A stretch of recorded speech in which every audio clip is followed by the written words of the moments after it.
Imagine a city that never sleeps, a city where millions of workers are constantly building, repairing, and creating energy.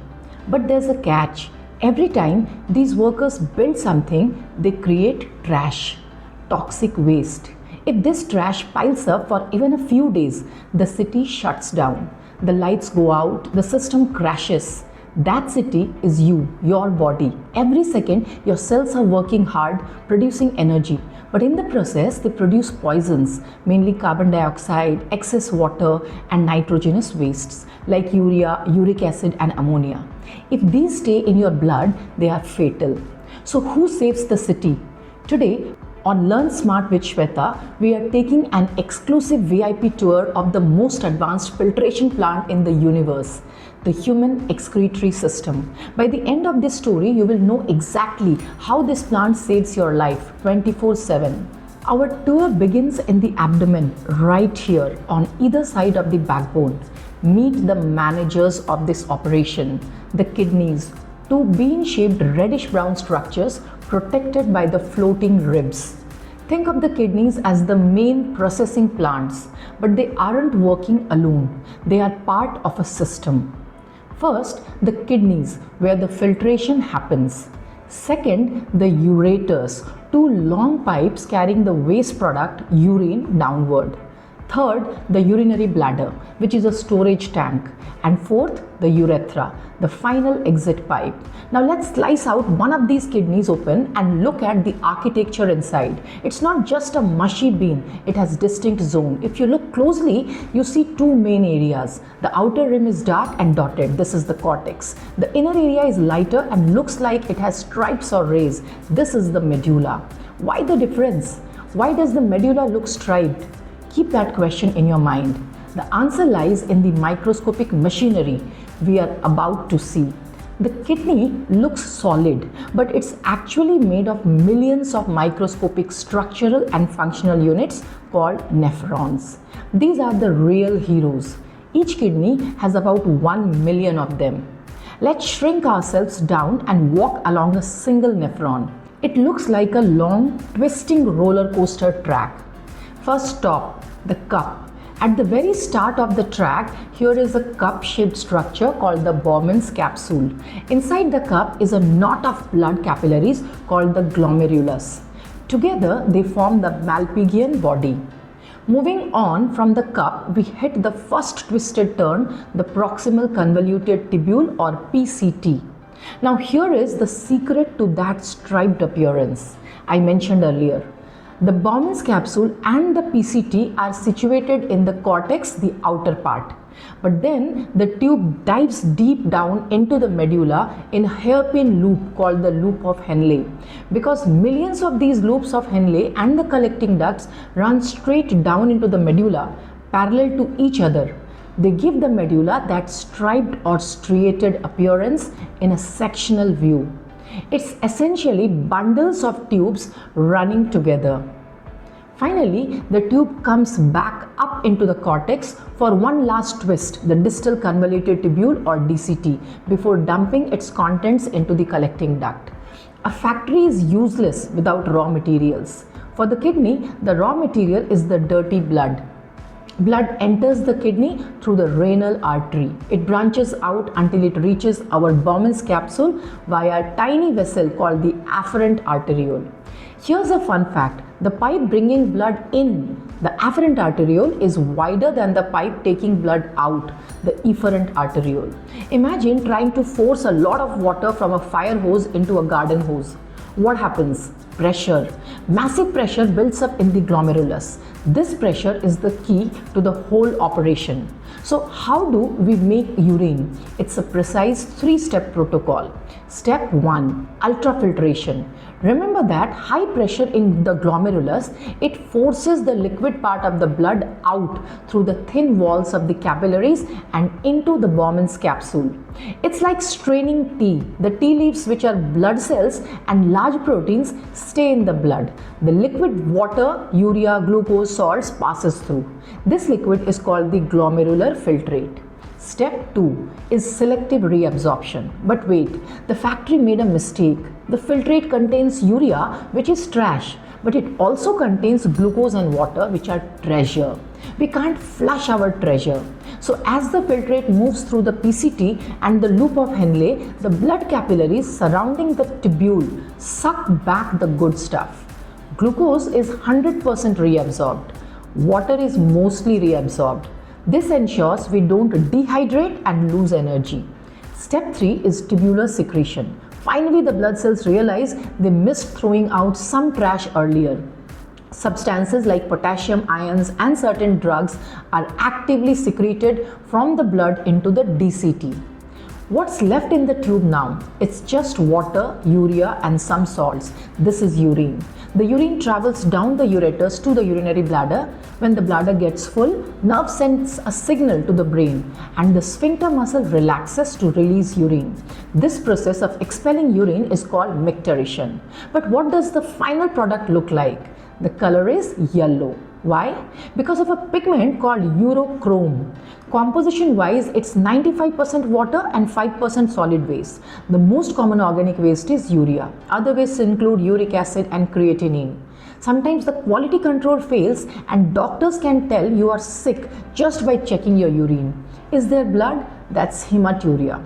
Is there glucose? That's glycosuria, a strong sign of diabetes mellitus. Is there albumin? That's albuminuria. Or are there pigments? That could be jaundice. The kidney isn't just a trash collector, it's a balancer. This is called osmoregulation, maintaining the water and salt balance in the blood. Think of this way, if you drink 5 liters of water, your kidneys realize the blood is too dilute. They reabsorb less water and you produce huge amounts of dilute urine. But if you are playing cricket in the sun and sweating, your kidneys panic. They reabsorb every single drop of water they can, making the urine concentrated. This is controlled by a hormone called ADH or antidiuretic hormone. It's basically the kidney's save water switch. Sometimes, sadly, the factory fails. Infection, injury, or high blood pressure can stop the kidneys from working. Urea piles up. This is a life-threatening condition called uremia. When this happens, we need an artificial kidney. We use a machine for dialysis. The patient's blood is pumped into a machine with cellophane channels surrounded by dialyzing fluid. The fluid has the same concentration as blood plasma, except it has no nitrogenous waste. So the urea from the blood diffuses out into the fluid, cleaning the blood before it's pumped back into the body. It's a miracle of modern science. So we have toured the factory, we have met the managers, and we have seen the micro machines in action. But knowing the story is only half the battle. To score 100 in ICSE, you need to know how the board tests this story. I have analyzed the ICSE board papers for the last decade and have prepared a special set for you. Right now, we are going to travel back in time. We are going to solve the past year questions from 2017 to 2025. But we are doing it with a twist, in descending order. We will start with the latest pattern of 2025, crack the logic of 2024 and work our way back to 2017. This way you master the newest trends first. So keep your notebook open. Let's see how many of these you can answer before I do. Let's dive into the questions. 2025 first question. What is micturition? Process of removal of urine out of the body by the relaxation of the sphincter muscles is micturition. Differentiate between functions of urethra and uterus. Through urethra, the urine is removed out of the body, and uterus is the part of the reproductive system where the baby grows. Next question. Explain the term excretion. The removal of nitrogenous waste products out of the body is called excretion. State the difference between nephron and neuron. Nephrons are the structural and functional unit of the kidneys. It is here the urine formation takes place, whereas neuron is a part of the nervous system. It is the structural and functional unit of the nervous system.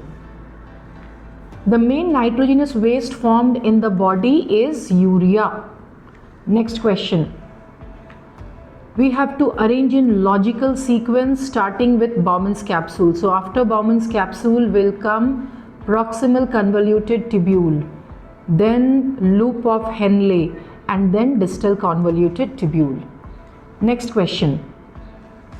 Differentiate between afferent arteriole and efferent arteriole. Afferent arteriole has a wider diameter, whereas efferent arteriole is narrower. What is ultrafiltration? The filtration inside the Bowman's capsule under very high pressure is called ultrafiltration. During ultrafiltration, almost all the liquid part of the blood, it comes out of the glomerulus and passes into the funnel-shaped cavity of the Bowman's capsule, and this liquid part is called the glomerular filtrate. Next question. The pale yellow color of the normal human urine is due to the pigment urochrome. Next question. We have to select the odd one out. So odd one out is uterus. Rest are the part of the excretory system. Next question. Neat label diagram of Malpighian capsule. Practice it nicely.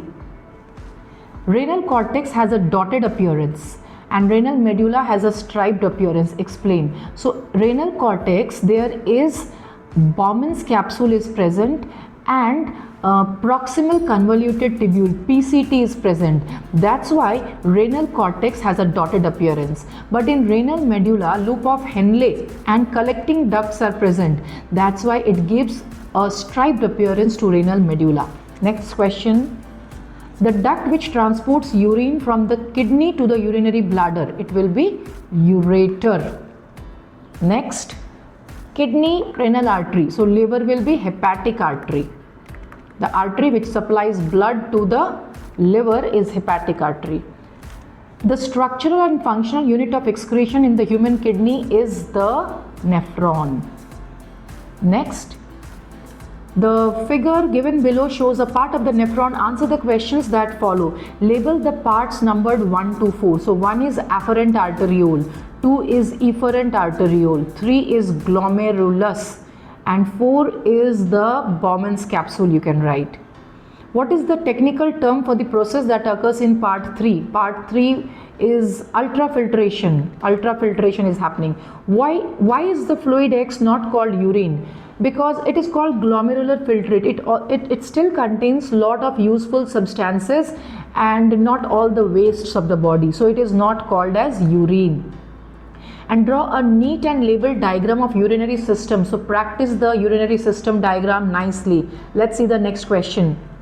The kidney is composed of number of nephrons. That's wrong. So not neurons but nephrons. Diagram given and we have to study and identify the system. System's name is urinary system. This you have to practice the drawing also. Label the parts marked 2 and 4. So 2 is ureter and 4 is sphincter. 4 is sphincter. Mention the function of the part 5. Part 5 is urethra. It expels the urine out of the body. Name the structural and functional unit of the part marked 1. 1 is kidney. So structural and functional unit you all know. It will be nephron. What is the fluid that accumulates in part 3? Part 3 fluid that accumulates will be urine because part 3 is urinary bladder. And which is the main nitrogenous waste present in it? Urea. The main nitrogenous waste is urea. Draw a neat labeled diagram showing the longitudinal section of part 1. So kidneys longitudinal section diagram practice. This chapter is very important for diagrams. Very many diagrams you need to draw. So practice them like urinary system, then kidneys longitudinal section. Practice these diagrams nicely. Next question. Normal pale yellow color of the urine is due to the presence of the pigment melanin, no urochrome. Next question. Process of maintaining water and salt balance in the body, osmoregulation. Next. The diagram given below, we have to name the structure represented in the diagram. So this is nephron. The structure is nephron. What is the liquid entering part 1 called? Part 1, the liquid entering glomerular filtrate. Name 2 substances present in this liquid that are reabsorbed in the tubule. Glucose. Glucose is reabsorbed.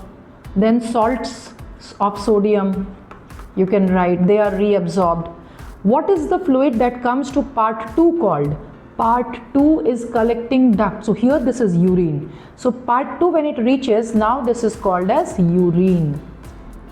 Name the main nitrogenous waste in it. Urea. Again and again this question comes.